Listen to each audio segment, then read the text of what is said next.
Hi, this is Ken with Shaping Destiny. Today I'm talking about spiritual gift tests. If you've been in the church in the United States and Europe, and I think Australia too, in the last 10 years or so, you've probably seen one of those forms that are called spiritual gift test forms that someone has probably brought up to you to fill out so you can find out what your spiritual gifts are. The goal is a very noble goal. It's important for us to seek God and find out what our spiritual gifts are so we can use them to glorify God. But is the right way to find out what these gifts are to take these spiritual gift tests? Well, I'm going to discuss with you and just share with you why I think that these spiritual gift tests are absolutely no good. They are no good at all. Now, just a little bit more information. There are very many different types of these spiritual gift tests. You have some for youth, you have some for adults, and that's very funny because the Holy Spirit gives gifts regardless of who it is. There are no gifts that are given for adults and then some for youth. Gifts that are given by the Holy Spirit are for every Christian. But there are these tests for youth and for adult, which are separate tests, and you have these tests created by different people using different criteria altogether. And so let me share with you some of the reasons I don't like these tests, and I think they're no good at all. So the first reason is that they are very non-uniform, and like I said, you can take a test and get an outcome today, take a different test tomorrow, and the outcome is totally different from test to test because the criteria are different. So that is very disturbing. A second reason is that the outcome, number two reason, is that the outcome depends on test taker. Well, it depends how you answer the questions that are asked of you.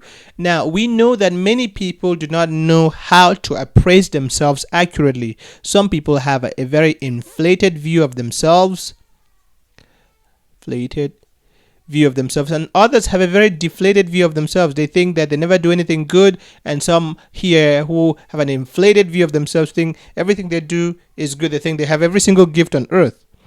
And so having people evaluate themselves like that just makes things very difficult to actually find out what their gifts are.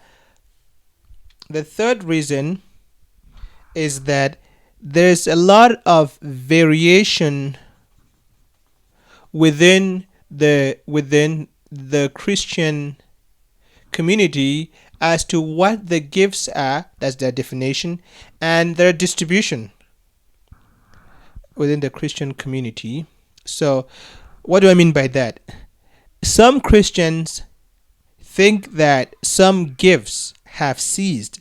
There are some gifts that are called the charismatic gifts.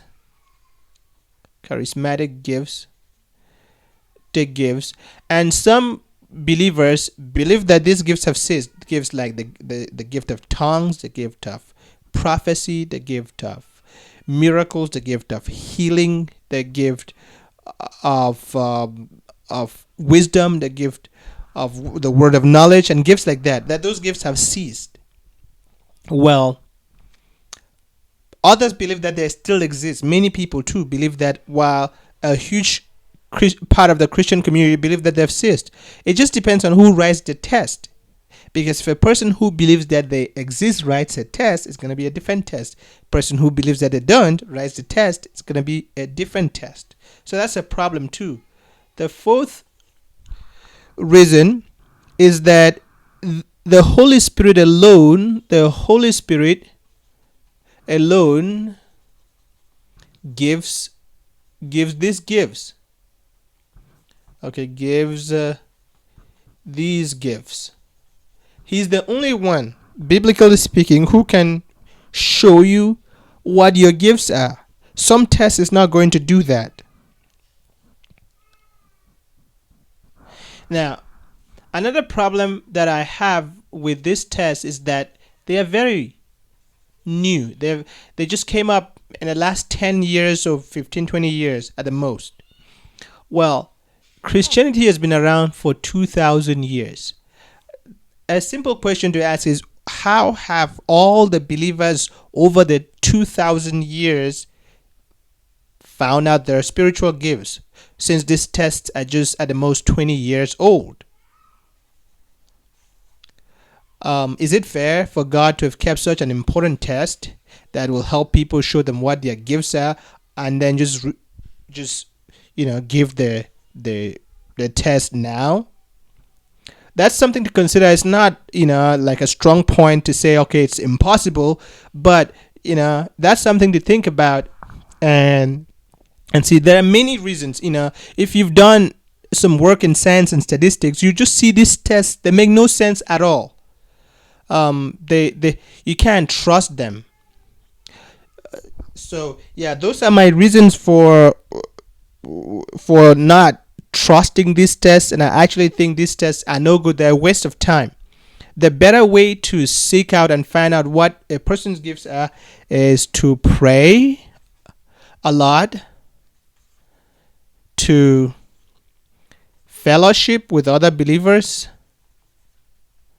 3, to study the Bible study a lot and daily, and walk with God.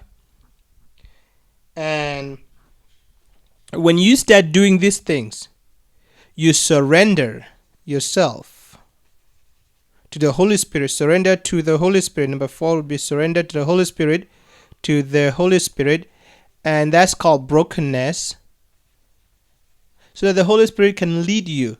Then the Holy Spirit will lead you and show you what these gifts are in you. And if you actually understand the true nature of a spiritual gift, you will know that it's impossible for these gifts to just be taken, be assessed by taking a test.